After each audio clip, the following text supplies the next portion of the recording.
노아의 아들 셈과 함과 야벳의 족보는 이러하니라. 홍수 위에 그들이 아들들을 낳았으니 야벳의 아들은 고멜과 마곡과 마대와 야완과 구발과 메세과 딜라스요. 고멜의 아들은 아스그나스와 니박과 도갈마요. 야한의 아들은 엘리사와 다시스와 기띔과 도다님이라. 이들로부터 여러 나라 백성으로 나뉘어서 각기 언어와 종족과 나라대로 바닷가의 땅에 머물렀더라. 함의 아들은 구스와 미슬라임과 북과 가나안이요. 구스의 아들은 스바와 하일라와 삽다와 나아마와 삽드가요. 나아마의 아들은 스바와 드다니며 구스가 또 니무롯을 낳았으니 그는 세상의 첫 용사라. 그가 여호와 앞에서 용감한 사냥꾼이 되었으므로 속담에 이르기를 아무는 여호와 앞에 니무롯같이 용감한 사냥꾼이로다 하더라. 그의 나라는 신할 땅과 바벨과 엘렉과 아깝과 갈레에서 시작되었으며 그가 그 땅에서 아스로로 나가 니네와 누오 보딜과 갈라와 및 니네와 갈라 사이에 넷센을 건설하였으니 이는 큰 성읍이라. 미스라임은 누딤과 아나밈과 누하빔과 납도힘과 가루두심과 가루힘과 갑돌림을 낳았더라. 가스루힘에게서 블레셋이 나왔더라. 아멘. 아멘. 10, 장 15절부터 우리 11장 말씀까지 함께 나머지 말씀 읽겠습니다. 가나안은 장차 시돈과 헷을 낳았고 또 여부수 족속과 아무르 족속과 기르가스 족속과 히위 족속과 알가 족속과 신 족속과 아르와 족속과 스말 족속과 하맛 족속을 낳았더니 이후로 가나안 자손의 족속이 흩어져 나아갔더라. 가나안의 경계는 시돈에서부터 그라를 지나 가사까지와 소돔과 고모라와 아드마와 수보임을 지나 라사까지였더라. 이들은 함의 자손이라 각기 족속과 언어와 지방과 나라대로였더라. 셈은 에벨 온 자손의 조상이요 야벳의 형이라. 그에게도 자녀가 출생하였으니 셈의 아들은 엘람과 아수르와 아르박삭과 룻과 아람이요 아람의 아들은 우스와 훌과 게델과 마스며 아르박삿은 셀라를 낳았고 셀라는 에벨을 낳았으며 에벨은 두 아들을 낳고 하나의 이름을 벨렉이라 하였으니 그때에 세상이 나뉘었으며 벨렉의 아우의 이름은 욕단이며 욕단은 알모닥과 셀렙과 하살마액과 예라와 하도람과 우살과 디글라와 오발과 아비마엘과 스바와 오빌과 하일라와 요밥을 낳았으니 이들은 다 욕단의 아들이며 그들이 거주하는 곳은 메사에서부터 스발로 가는 길의 동쪽 산이었더라. 이들은 셈의 자손이니 그 족속과 언어와 지방과 나라대로였더라. 이들은 그 백성들의 족보에 따르면 노아 자손의 족속들이요 홍수 후에 이들에게서 그 땅의 백성들이 나뉘었더라. 온 땅의 언어가 하나요 말이 하나였더라. 이에 그들이 동방으로 옮기다가 신할 평지를 만나 거기 거류하며 서로 말하되 자벽돌을 만들어 견고히 굽자 하고 이에 벽돌로 돌을 대신하며 역청으로 진흙을 대신하고 또 말하되 자 성읍과 탑을 건설하여 그 탑 꼭대기를 하늘에 닿게 하여 우리 이름을 내고 온 지면에 흩어짐을 면하자 하였더니 여호와께서 사람들이 건설하는 그 성읍과 탑을 보려고 내려오셨더라. 여호와께서 이르시되 이 무리가 한 족속이요 언어도 하나이므로 이같이 시작하였으니 이후로는 그 하고자 하는 일을 막을 수 없으리로다. 자, 우리가 내려가서 거기서 그들의 언어를 혼잡하게 하여 그들이 서로 알아듣지 못하게 하자 하시고 여호와께서 거기서 그들을 온 지면에 흩으셨으므로 그들이 그 도시를 건설하기를 그쳤더라. 그러므로 그 이름을 바벨이라 하니 이는 여호와께서 거기서 온 땅의 언어를 혼잡하게 하셨음이니라. 여호와께서 거기서 그들을 온 지면에 흩으셨더라. 셈의 족보는 이러하니라. 셈은 백세 곧 홍수 후 2년에 아르박삿을 낳았고 아르박삿을 낳은 후에 500년을 지내며 자녀를 낳았으며 아르박삿은 35세에 셀라를 낳았고 셀라를 낳은 후에 403년을 지내며 자녀를 낳았으며 셀라는 30세에 에벨을 낳았고 에벨을 낳은 후에 403년을 지내며 자녀를 낳았으며 에벨은 34세에 벨렉을 낳았고 벨렉을 낳은 후에 430년을 지내며 자녀를 낳았으며 벨렉은 30세에 루우를 낳았고 루우를 낳은 후에 209년을 지내며 자녀를 낳았으며 르우는 32세에 수룩을 낳았고 수룩을 낳은 후에 207년을 지내며 자녀를 낳았으며 수룩은 30세에 나홀을 낳았고 나홀을 낳은 후에 200년을 지내며 자녀를 낳았으며 나홀은 29세에 데라를 낳았고 데라를 낳은 후에 119년을 지내며 자녀를 낳았으며 데라는 70세에 아브람과 나홀과 하란을 낳았더라. 데라의 족보는 이러하니라. 데라는 아브람과 나홀과 하란을 낳고 하란은 롯을 낳았으며 하란은 그 아비 데라보다 먼저 고향 갈대아인의 우르에서 죽었더라.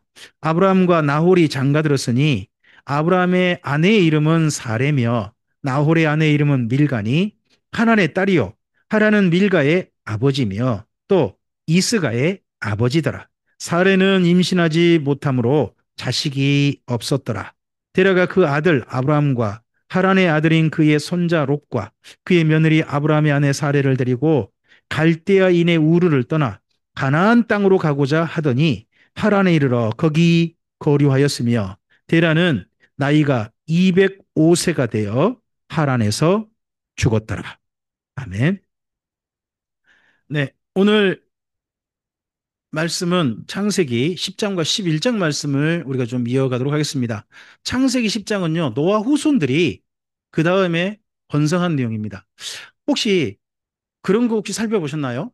노아 때부터 아브라함까지가 몇 년 정도 시간인지 혹시 살펴보신 분 있으신가요? 계산해 보신다든지 뭐 인터넷상에 검색해 보신다든지 그런 거 해보셨나요? 해보면 별로 안 돼요. 최장으로 보면 352년이고요. 심지어 아부 노아가 살았을 때 아브라함이 태어났다라고 보는 분도 있어요. 노아가 살았을 때. 근데 우리가 한 가지 이건 일을 아셔야 돼요. 성경에 있는 족보 있잖아요.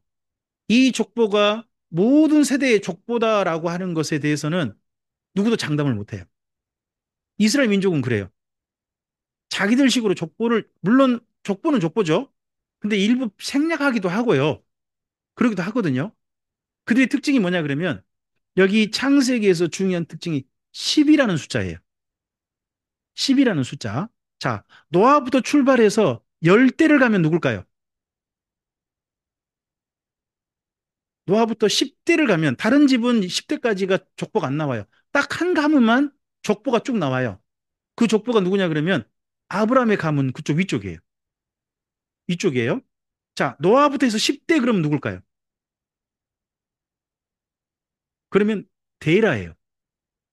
데라. 아브라함의 아버지 데라. 우리 성경에서요. 데라의 족보가 중요해요. 아브라함의 족보가 중요해요. 근데 성경 창세기 어디에도요. 아브라함의 족보란 말이 없어요. 근데 데라의 족보라 그러면 사실 누구 이야기를 계속 하고 있어요? 아브라함 이야기를 계속해요. 왜 그럴까요? 창세기는 10이라는 숫자에 상당히 꽂혀 있어요. 10이라는 숫자. 그래서 어떤 분은요. 노아부터 세는 게 아니라 노아의 아들 셈 있죠. 셈부터 세가지고 10대 그러면 누굴까요? 아브라함이 돼요.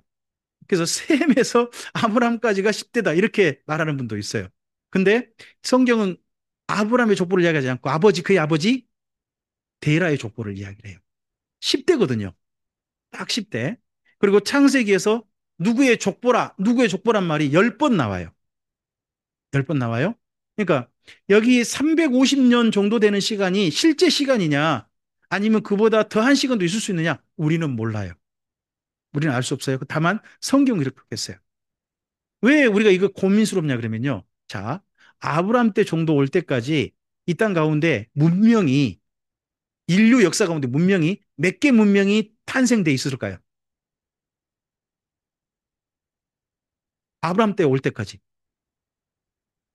황하 문명 이미 발생돼 있고요. 인더스 문명 발생돼 있고요. 메소포타미아 문명 발생돼 있고 그리고 또 이집트 문명도 발생돼 있어요. 그리스 문명은 나중에 출발해요. 그리스 문명은 미개한 거예요, 원래. 유럽은 나중에 출발해요. 유럽인들 자기들 문명 오래된다고 뭐라고 하지만 사실 나중 문명이고요. 원래는 여기가 4대 문명이에요. 근데 이들 문명은 상당히 오래되거든요. 근데 이 중에서 성경은 어디에 초점 맞추냐 그러면 메소포타미아 문명 있죠. 신할 평지의 니무롯, 메소포타미아 문명 이야기를 해가거든요. 근데 그 문명이 발달되고 한 것이 오래됐잖아요. 그때로부터 노아 이후에 이때 지금 아브라함 때까지 오면 이미 메소포타미아 문명이 한참 발생해가지고 번성하고 있고 이집트 문명도 번성하고 있을 때거든요. 그러다 보니까 시간이 350년 만에 이게 다 이루어졌다. 어떠세요? 우리가 장담을 못하는 거예요.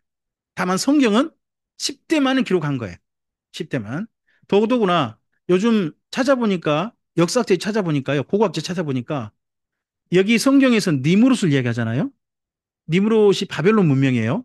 바벨론 문명 이전에 이 메소포타미아에 그 이전 문명이 있을까요, 없을까요? 발견됐어요. 그게 우르나무 문명이라고 그래요. 우르나무 문명이라고 한 문명이 발견됐어요. 유적이 발견됐단 말이에요. 근데 이런 부분들 때문에 조금 곤란한 부분들이 있는 거죠. 성경과 관련해서. 네, 그런 것들은 참고를 하세요. 자, 10장에서는요, 이 그림 하나 좀 보면 될 것 같아요. 앞을 좀 보실까요? 아, 인류가 어디서 출발했느냐? 성경은 아라라산에서 출발한 걸로 보죠. 아라라산. 거기서 출발한 걸로 봅니다. 아라라산을 중심으로요, 서쪽으로, 서쪽으로 한 아들이 누굴까요? 야벳이에요, 야벳. 야벳. 남쪽으로 들어간 그것은 누굴까요? 함이에요, 함. 그 자리하고 그 아라산 중심하고 동쪽으로 가는 족속은 누굴까요? 셈이에요. 셈이에요. 그 우리나라 민족은 어디서 출발했지? 이 노아 후손 중에 누구지? 라고 한다면 한 사람이 조금 좀 힌트가 있어요. 그 사람이 욕단이에요. 욕단. 한번 성경 한번 돌아가 보실래요?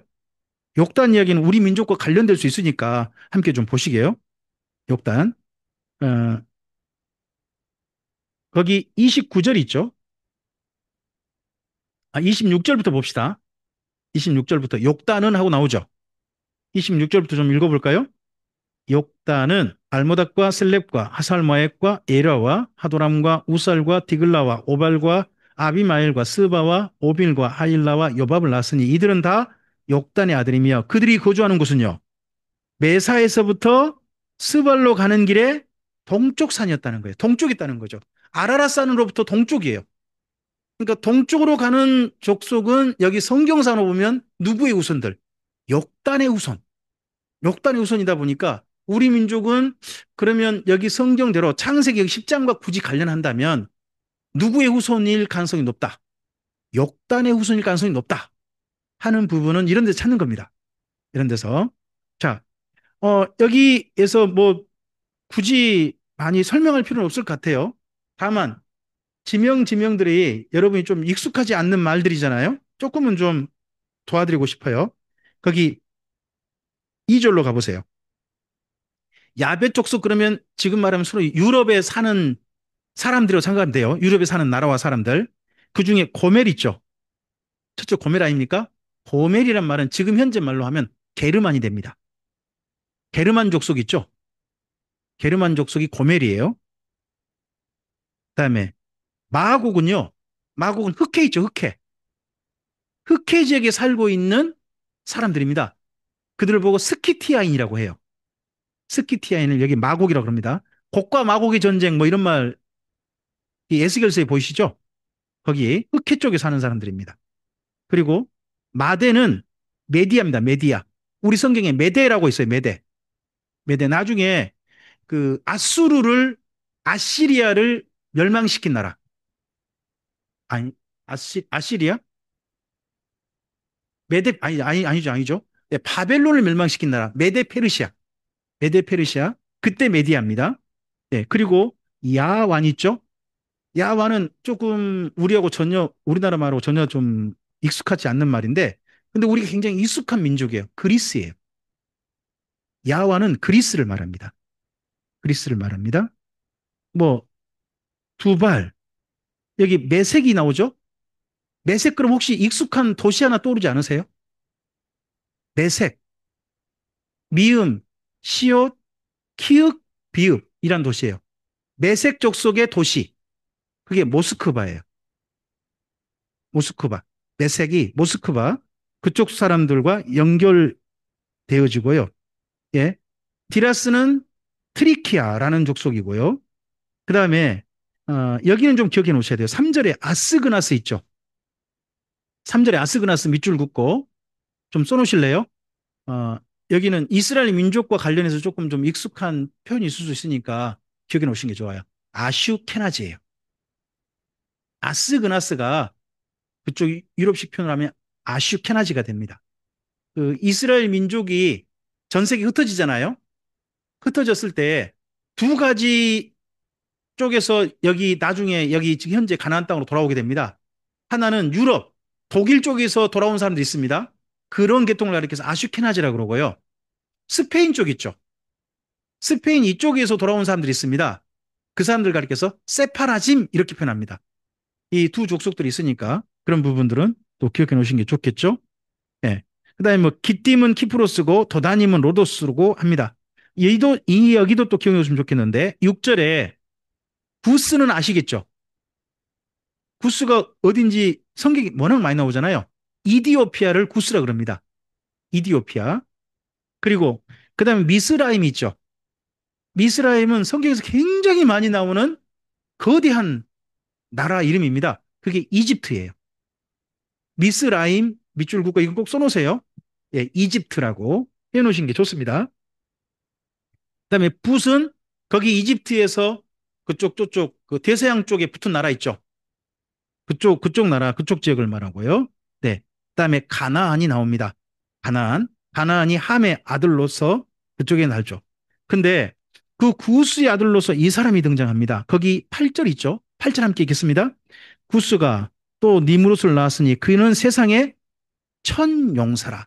여기 세상의 천용사란 말은요. 첫 번째 퍼스트를 말하기도 하고 하지만 다른 의미로 말하면 으뜸 간다는 말도 됩니다. 처음이란 말은 둘 중 하나입니다. 시작이다.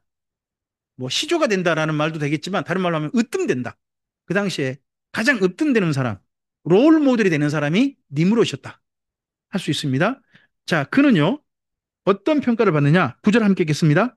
그가 여호와 앞에서 용감한 사냥꾼이 되었으므로 속담이 이르기를 아문은 여호와 앞에 니므롯같이 용감한 사냥꾼이로다 하더랍니다. 여기 용감하다는 말을요. 이번엔 용감하다고 번역이 났는데 이전 개혁한글은 특이한이라고 번역했어요. 일반적이지 않다는 거죠. 사냥하는데 일반적인 사냥을 안 하는 거예요. 보통 사냥하면 뭘 사냥하는 사람일까요? 동물을 사냥하잖아요. 그럼 특이한 사냥이라면 뭘 사냥하는 걸까요? 이 사람은 사람을 사냥해요. 근데 사람 사냥을 어떻게 하는데 특이할까요? 그게 전쟁이에요. 전쟁. 정복 전쟁. 정복 전쟁을 처음 시작한 사람이 이 사람이라는 게 보입니다. 그리고 여호와 앞에서라고 하죠. 여기 앞에서라는 표현은요. 굉장히 긍정적으로 보면요. 하나님 앞에서다. 코람데오라는 말이 됩니다. 코람데오. 근데요. 여기 하나님 앞에서란 말을 정반대로 보면요. 하나님을 대적해서란 말이 됩니다. 하나님을 대적한. 니무롯은 노아 후손들 가운데 하나님을 대적한 사람의 선두주자, 으뜸 가는 사람이었다는 겁니다. 하나님의 뜻과 정반대로 사는 사람의 최고의 정점을 찍었던 사람이 그 당시에는 성경에서는 니무롯을 이야기하고 있습니다.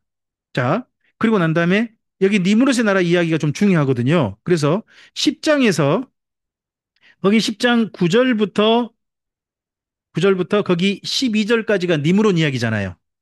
이 이야기를 다시 어디서 시작하느냐? 11장 1절부터 9절이 니무롯 이야기예요. 니무롯의 바벨 이야기, 바벨론 이야기. 자, 그래서 한번 다시 돌아가 봅시다. 10장 10절 보시면 10절 보시면 그의 나라는 이렇게 말하죠. 그럼 니무롯은 뭘 이룬 사람이에요? 나라를 이룬 사람이에요. 뭐 부족장, 마을 이장 정도가 아니죠. 이 사람은 뭘 이룬 사람이에요? 왕이 된 사람, 왕. 성경에서 최초의 인간 나라의 왕이 된 사람, 그 사람이 바로 니무롯입니다.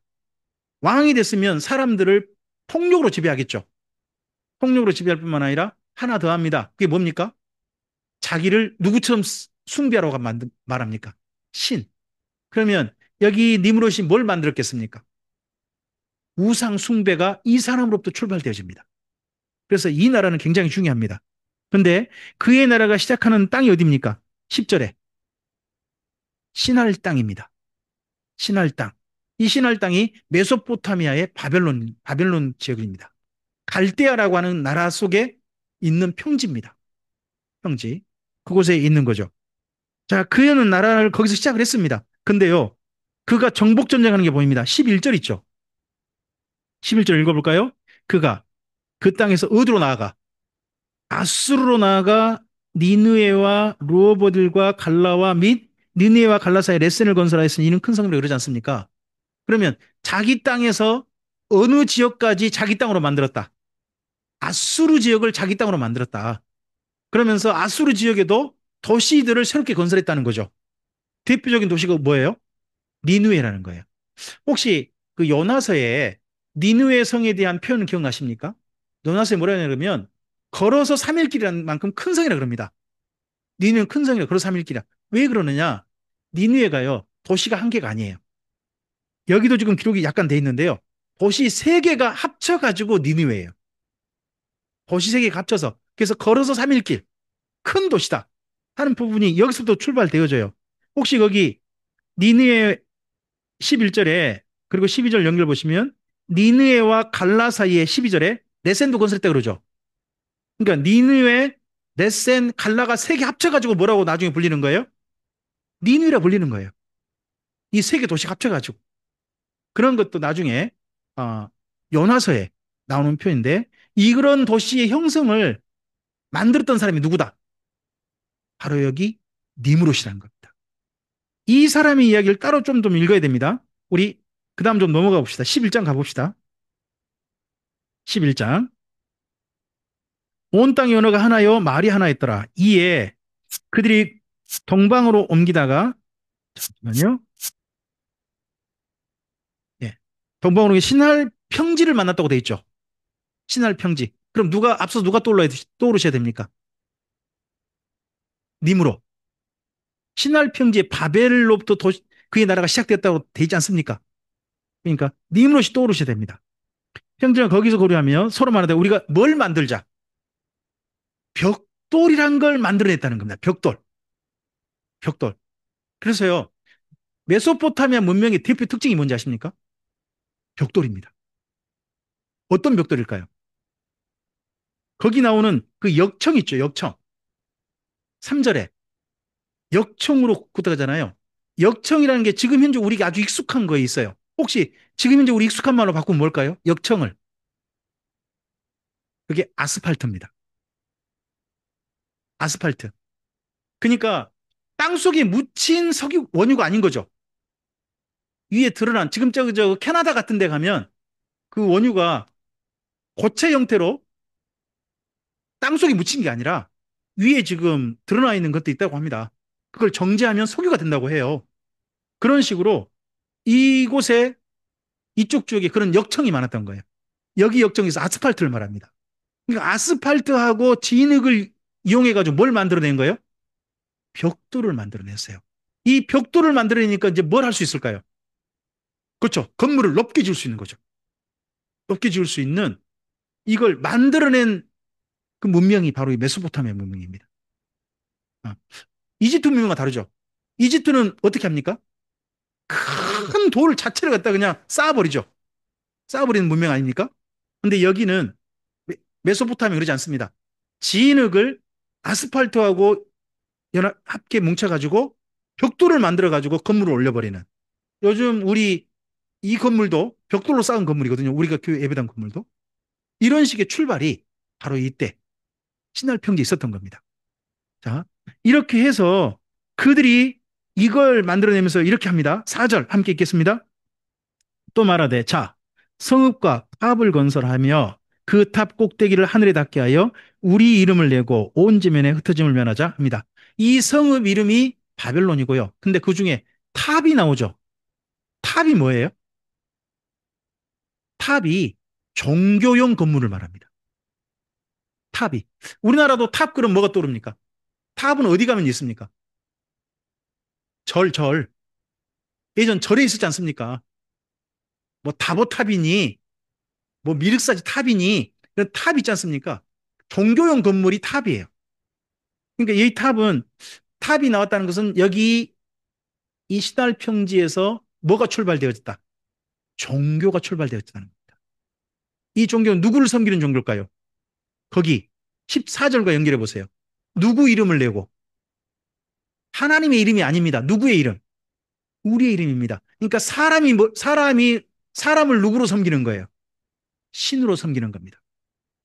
사람을 신으로 섬기는 그런 곳이 바로 여기 바벨론 출발하는 겁니다. 그래서 여기 이 바벨론은 니무르스 바벨론은 사탄의 아주 모든 계략이 잔뜩 뭉쳐있는 출발지 같은 뭐 성경에 복의 근원이 있다면 여기는 뭘까요? 악의 근원이 악의 근원. 악이 뭉쳐가지고 이게 온 세계 악을 퍼뜨리는 음잔, 사람들을 취하게 하는 혼취하게 하는 잔, 바로 거기가 여기가 되는 겁니다. 자, 이들이 이렇게 사람들이 하다 보니까 하나님께서 이런 말씀합니다. 거기 6절 말씀인데요. 앞을 보실까요? 앞을 함께 읽겠습니다. 여호와께서 이르시되 이 무리가 한 족속이요 언어도 하나이므로 이같이 시작하였으니 이후로는 그 하고자 하는 일을 우리 제가 좀 질문을 드려볼까요? 하나님은 전지전능하신 거 맞습니까? 못하실 일 없는 거 맞습니까? 그러면 하나님 사람들이 하고자 하는 거 악한 일을 할지라도 하나님 막으실 수 있습니까? 못 막으십니까? 하나님 못 막으실 리가 있겠습니까? 근데 여기는 뭐라고 하십니까? 막을 수도 왜 그래요? 아니 당연히 하실 수 있는 하나님께서 막을 수 없을 것이다 이렇게 말씀하시는 말. 왜 그러는 거예요?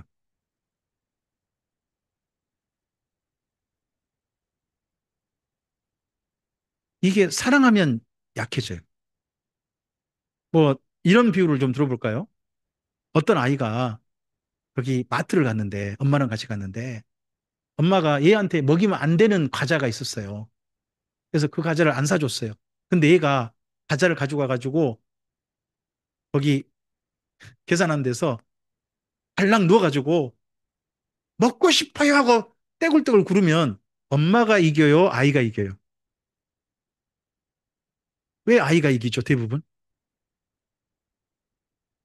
누가 힘이 더 세요? 결정권은 누구한테 있어요? 근데 엄마가 누구한테 질 경우가 많아요? 그거 먹으면 아이한테 안 좋은 거 알아요? 몰라요? 알아요. 아는데 누구한테 져요? 아이한테 져요. 엄마가 왜 지는 거예요? 그 아이를 사랑하니까. 사랑하면 그래서 약해지는가 봐요. 하나님께서 노아 홍수 때 사람들을 그 엄청난 사람 다 죽이셨잖아요. 심판하셨잖아요. 노아의 가족만 남기셨어요. 남기신 이유는 뭔가요? 생육하고 번성하고 하나님과 함께 동행하는 사람이 되길 원하신 거 아니에요. 그랬는데 또 노아의 후손들이 이 니무롯을 중심으로 하나님을 대적하는 거예요. 이러했을 때 하나님께서요. 이 노아의 후손들 죽여버리고 싶으셨을까요? 안 죽이고 싶으셨을까요? 오늘 여기 말씀 보면 죽이고 싶지 않으셨다는 거예요. 죽이고 싶지 않으시니까 지는 거예요. 하나님께서. 막을 수 없으려도. 하나님 막을 수 있죠. 뭐 하시면 돼요? 죽여버리면 돼요. 심판하시면 돼요. 근데 하나님이 죽이지 않으시는 거예요.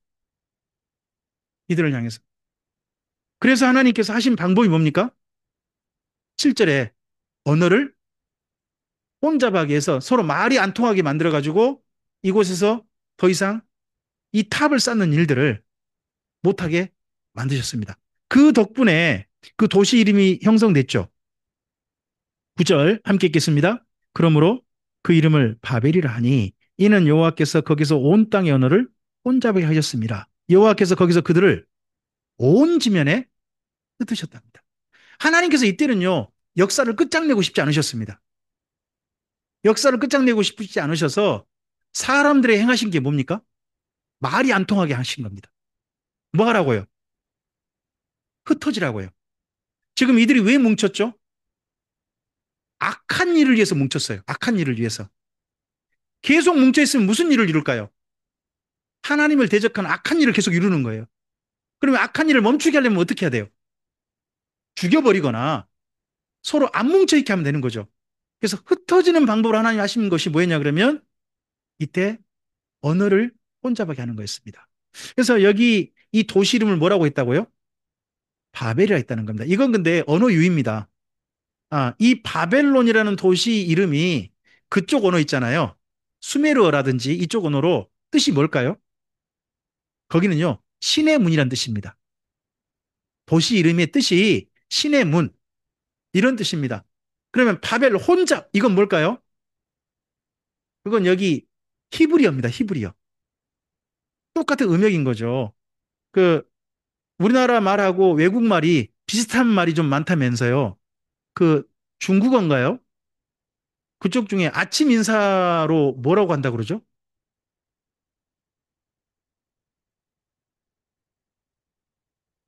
시팔라마? 뭐 그런 말 있다면서요. 그런 말 있다면서요. 그쪽에는 그런 그것이 그 서로 뭐 그 인사말 그렇게 한다 그러더라고요. 근데 우리나라는 그게 뭘로 들려요?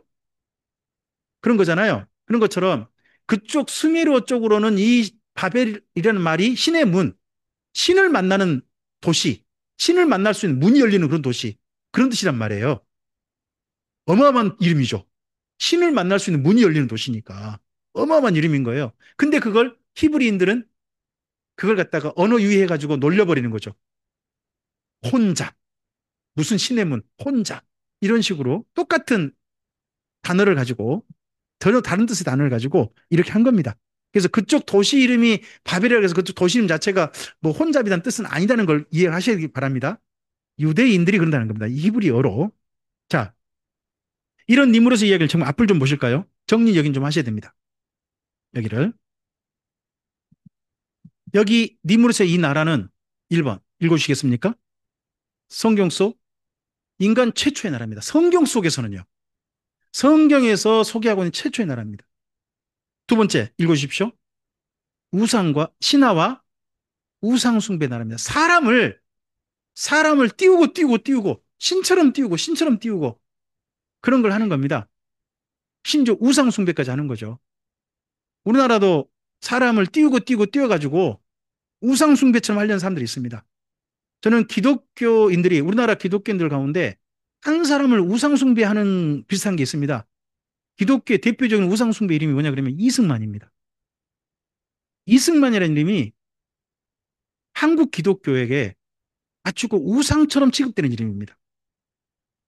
그런가 하면 한 정치인이 또 우상처럼 숭배되는 이름도 있습니다.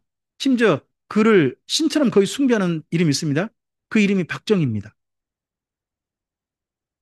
곳곳에서 보면 우상 숭배하는 게 있습니다. 지금도 그런 흔적들이 출발이 여기서 출발되는 겁니다. 그다음 세 번째입니다. 읽으시겠습니까? 그들의 세상을 꿨습니다. 하나님의 세상이 아닙니다. 우리의 이름을 내자. 우리의 이름을 내자. 자기들의 세상입니다. 자기들이 주도하는 그런 나라입니다. 네 번째입니다. 전쟁과 정복을 시작했습니다. 특이한 사냥꾼이라고 불렸습니다. 특이한 사냥꾼. 거기다가요. 사탄이 배후에 있던 나라입니다. 그러면 여기 니무롯의 나라를 우리가 이제 잘 봐야 되냐? 이때 사탄이 사람들에게 속삭이는 언어가 있기 때문입니다. 맨 처음 아담에게 사탄이 속삭였던 언어가 뭡니까? 먹어라. 먹어라였습니다. 가인에게 속삭였던 언어가 뭡니까? 죽여라. 죽여라였습니다. 근데 여기 니무롯 때 사탄에는 좀 더 교묘해집니다. 첫 번째, 읽어주시겠습니까? 신이 되라. 네가 신이 되라. 또 누구를 신처럼 섬기라. 이러는 겁니다. 이번에 우리나라의 그 홀리마다가 병원에서 수술을 하셔야 돼가지고 잠깐 저 구속에서 풀려났더만요. 그 통일교 있지 않습니까? 어, 잠깐 홀리마다께서 아이고 수술까지 하셔야 돼서 네, 네. 아이고 하나님께서 수술까지 하시고 참 그러시죠. 자, 두 번째 뭐가 되라? 왕이 되라.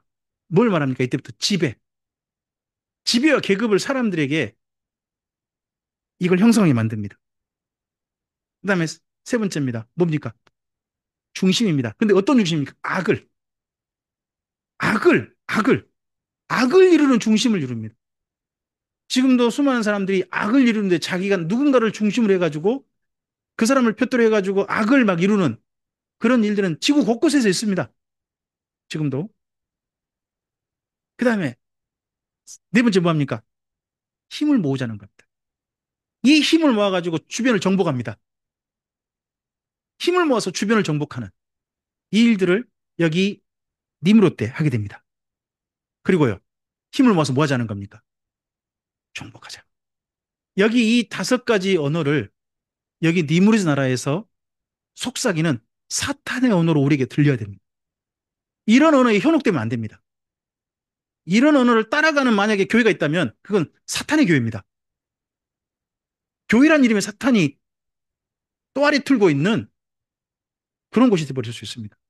누구 사람을 신처럼 섬기고요. 지배 계급이 아주 확실한 그런 교회고요. 악을 위해서 서로 뭉쳐가지고 힘을 뭉치고 해가지고 악을 이루는 일에 열심히 하는 그런 교회가 있다면 거기는 하나님이 계신 곳이 아닙니다. 이런 니무롯의 무리들, 그 당시 잘 나가는 그 무리였습니다. 이와 반대되는 사람이 있습니다. 여기 방금 10장과 11장에서 그가 누굴까요? 그가 바로 아브라함입니다. 근데 아브라함의 이야기는 여기서 출발합니다. 10장을 다시 한번 가보시겠습니까? 10장에 셈이 있습니다. 셈. 21절 있죠? 21절. 21절, 여기 한 절에 좀 특이한 부분을 한번 찾아보시기 바랍니다. 21절 읽어볼까요? 셈은 에벨 온 자손의 조상이요 야벳의 형이라 그에게도 자녀가 출생했다고 그러지 않습니까? 여기 셈을 말하는데 누구의 조상이라고 말합니까? 에벨이 나옵니다. 에벨은요 여기 셈의 중손자 손자 정도입니다. 손자 셋째 정도가 돼가요. 근데 왜 에벨을 특별히 말할까요? 에벨이 특별한 게 없어요. 거기 24절 보시면 에벨 나오죠. 셀라는 에벨을 낳았다고 그러지 않습니까? 또 에벨이 그다음 뭐 했다고요? 아들 두 명 낳았다. 그러지 않습니까? 벨렉이 있었다. 차라리 그 아들 때 벨렉이 있어 세상이 나뉘었다. 그때가 좀 특이한 부분이 있을 수 있어요. 근데 예배를 일부러 말했단 말이에요. 특별한 부분도 없는데 왜 그럴까요? 이 예벨이란 말이요. 그쪽 히브리어로 하면 헤베르예요. 헤벨. 이 헤벨의 후손이 뭐냐 그러면 히브리가 됩니다. 유대인들을 뭐라고 불러요? 히브리인, 강 건너온 자. 나는 그런 사람 그런 의미 되는데 이 헤벨의 후손이란 뜻입니다. 그러다 보니까 이 셈의 후손들 가운데 일부러 누구 이름을 자기들을 셈의 후손 그러지 않고 헤벨, 헤벨의 후손이다. 이런 이름의 뜻을 그들이 또 가지게 됩니다. 그리고 이 헤벨의 자손들 가운데 헤벨 자손 가운데 보면 나라를 이루지 못해요. 대부분 나라를 이루지 못하고 그냥 자손이 이어집니다. 그래서 여기 21절부터 32절 사이 보면 뭐 특별한 게 없어요. 그냥 족보만 나와요. 근데 이 족보를 다시 반복해요. 어디에? 11장에서. 지금 10장에서 누구를 지금 다시 반복해 줬죠? 11장에서 님으로 반복했잖아요. 그런 것처럼 셈의 후손 가운데 누구한테 이제 11장에 누구를 또 보게 하느냐? 바로 아브라함을 보게 해요. 아브라함을. 그래서 다시 10절, 11장 10절 가보십시오. 누구의 족보를 이야기합니까? 셈의 족보는 이러하니라. 그래서 셈부터 갑니다. 노아부터 셈까지가 몇 대라고요? 노아부터 셈은 그냥 한 대죠, 한 대. 노아하고 셈은 한 대죠. 한 대죠. 근데 셈에서부터 아브람까지가 몇 대가 된다고요? 10대. 10대. 근데 성경은 노아부터 가다 보니까 바로 아브람 바로 앞에 누구로부터 저렇게 출발한다. 데라. 데라. 말씀드렸습니다. 그래서 셈의 조건 이러한다라고 이야기하면서 쭉 이야기하는데 그 중에서 이름을 보시면 10절 보시면 셈의 여러 아들 가운데 누구만을 이야기합니까? 10장에서 보면 셈의 아들이 5명이거든요. 5명이에요. 근데 그 중에서 셋째 아들인 아르박산만 이야기합니다. 아르박산만. 지금 그러니까 10장에서는 전체를 다 소개했어요. 근데 11장은요, 초점을 맞춰요. 그들 중에 누구한테로? 아르박사스에게만 일부러 초점을 맞춥니다. 그래서 아르박사 후손으로 쭉 내려가는 거예요. 내려가다 보니까 마침내 누구를 만나요? 데라와 아브라함까지 만나는 겁니다. 성경이 지금 누구한테 두 사람을 초점 맞춘 겁니다.